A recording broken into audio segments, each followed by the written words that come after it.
രാമനും അമ്മ ദേവിയും ഒരു വിമാനാപകടത്തിൽ മരിക്കുകയുണ്ടായി. വിപുലമായ ഭൂസ്വത്തുക്കൾക്ക് ഉടമയായിരുന്ന രാമൻ വിൽപത്രം ഒന്നും എഴുതി വെക്കാതെയാണ് മരിക്കുന്നത്. രാമന്റെ ഭാര്യയും മക്കളും കൂടാതെ അച്ഛനും ജീവിച്ചിരിപ്പുണ്ട്. അതുകൊണ്ടുതന്നെ വസ്തു ഭാഗം വെക്കുന്ന സമയം രാമന്റെ സ്വത്തിൽ അച്ഛന് അവകാശം വരുമോ എന്നൊരു ചോദ്യം ഉയർന്നുവന്നു. നിയമപ്രകാരം രാമനു മുമ്പ് ദേവി മരിച്ചാൽ രാമന്റെ പിതാവിന് സ്വത്ത് അവകാശമാക്കാൻ കഴിയില്ല. എന്നാൽ ദേവിക്ക് മുൻപേ രാമൻ മരിച്ചാൽ അവന്റെ പിതാവിന് ഒരു ഭാഗം ലഭിക്കും.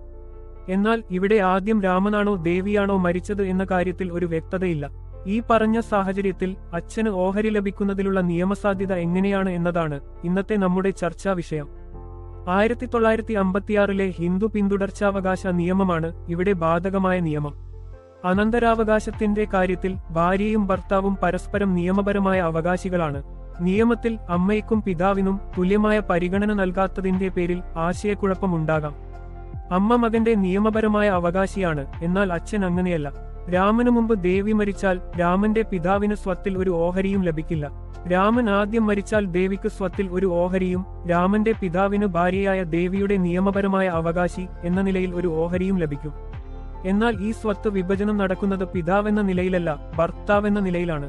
അതുകൊണ്ട് ദേവിയാണോ രാമനാണോ ആദ്യം മരിച്ചത് എന്നതിനെ ആശ്രയിച്ച് വേണം അനന്തരാവകാശത്തെ സംബന്ധിച്ചുള്ള തീരുമാനമെടുക്കേണ്ടത്.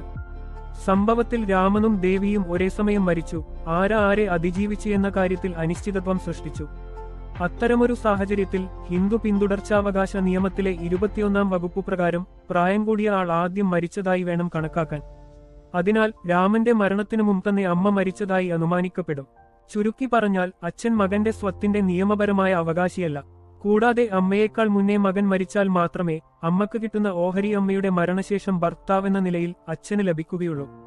21-ാം വകുപ്പിന്റെ ഫലത്തിൽ ഈ സാഹചര്യത്തിൽ രാമന്റെ സ്വത്തിൽ നിന്ന് പിതാവിന് ഒരു വിഹിതവും ലഭിക്കുകയില്ല. ഈ വീഡിയോ ഉപകാരപ്രദമാണെന്ന് തോന്നിയാൽ ദയവായി ലൈക്ക് ചെയ്യുകയും മറ്റുള്ളവരുമായി പങ്കിടുകയും ഇതുപോലുള്ള കൂടുതൽ നിയമപരമായ വിവരങ്ങൾക്ക് ഞങ്ങളുടെ ചാനൽ സബ്സ്ക്രൈബും ചെയ്യുക.